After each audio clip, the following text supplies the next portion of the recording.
കൊച്ചിയിലെ മാധ്യമപ്രവർത്തകൻ Jacob പോളിനെ police അപമാനിച്ചതായി പരാതി. കുംബ്ലങ്ങി പോലീസ് സ്റ്റേഷനിലെ SI Sunil, civil police officer Sobimon എന്നിവർക്കെതിരെയാണ് കുംബ്ലങ്ങി സ്വദേശിയായ മാധ്യമപ്രവർത്തകൻ മുഖ്യമന്ത്രിക്കും പോലീസ് കംപ്ലയിന്റ് അതോറിറ്റിക്കും സിറ്റി പോലീസ് കമ്മീഷണർക്കും പരാതി നൽകിയിരിക്കുന്നത്.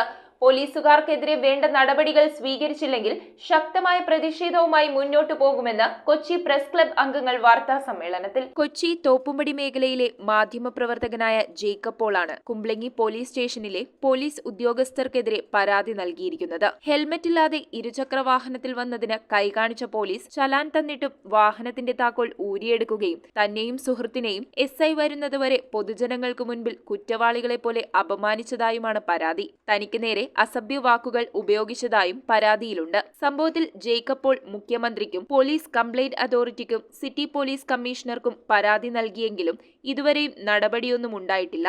എന്നാൽ കുംബ്ലങ്ങിയിൽ കവരി കാണാൻ കേരളത്തിന്റെ അങ്ങോളമിങ്ങോളമുള്ള ഇടങ്ങളിൽ നിന്നുമായി നിരവധി ആളുകളെത്തുന്ന സാഹചര്യത്തിൽ സാധാരണ രീതിയിൽ നടത്തുന്ന വാഹന പരിശോധന മാത്രമാണ് ഇവരുടെ വാഹനവും തടഞ്ഞു നിർത്തി പരിശോധിക്കാൻ ഇടയാക്കിയതെന്നാണ് കുംബ്ലങ്ങി ഔട്ട്പോസ്റ്റ് SI സുനീറിന്റെ വിശദീകരണം. ജേക്കബ് പോളിന് നേരെ പോലീസ് നടത്തിയ അതിക്രമത്തിൽ പ്രതിഷേധിച്ചുകൊണ്ട് കൊച്ചി പ്രസ് ക്ലബ് വാർത്താ സമ്മേളനം വിളിച്ചു ചേർത്തു. പോലീസിന്റെ ഇത്തരം അതിക്രമങ്ങൾ അവസാനിപ്പിച്ച് ഇവർക്കെതിരെ വേണ്ട നടപടികൾ സ്വീകരിച്ചില്ലെങ്കിൽ ശക്തമായ പ്രതിഷേധ പരിപാടിയുമായി മുന്നോട്ടു പോകുമെന്ന് ക്ലബ് അംഗങ്ങൾ പറഞ്ഞു. മറ്റുള്ള ആളുകൾക്ക് ഒരു ഭീതി ഉളവാക്കുന്ന രീതിയിൽ പ്രവർത്തിക്കുന്ന ഉദ്യോഗസ്ഥനെതിരെ ഞങ്ങൾ ശക്തമായി ഈ വിഷയത്തിൽ അപലപിക്കുകയാണ്. ഈ വിഷയത്തിൽ ഞങ്ങൾ ശക്തമായ പ്രതിഷേധവുമായി തന്നെ മുന്നോട്ട് പോകുന്നു.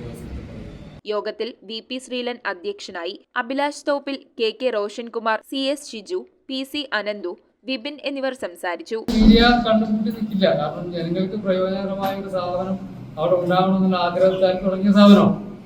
അപ്പൊ അത് ജനങ്ങൾക്ക് ബുദ്ധിമുട്ടുണ്ടാകുന്ന തരത്തിലേക്ക് പോകരുത്. അപ്പൊ ആ രീതിയിലുള്ള മീഡിയയുടെ ഇടപെടൽ ഇനിയുണ്ടാകും. ഒരു പൊതുക്കാര്യമാണ്. എല്ലാ രാഷ്ട്രീയ പ്രസ്ഥാനങ്ങൾക്കും എല്ലാ സംഘടനകൾക്കും ഒത്തുചേർന്ന് ഇത്തരം പ്രശ്നങ്ങളുണ്ടെങ്കിൽ അത് പരിഹരിക്കാൻ ഇടപെടുക തന്നെയാണ്. News bureau, Kochi.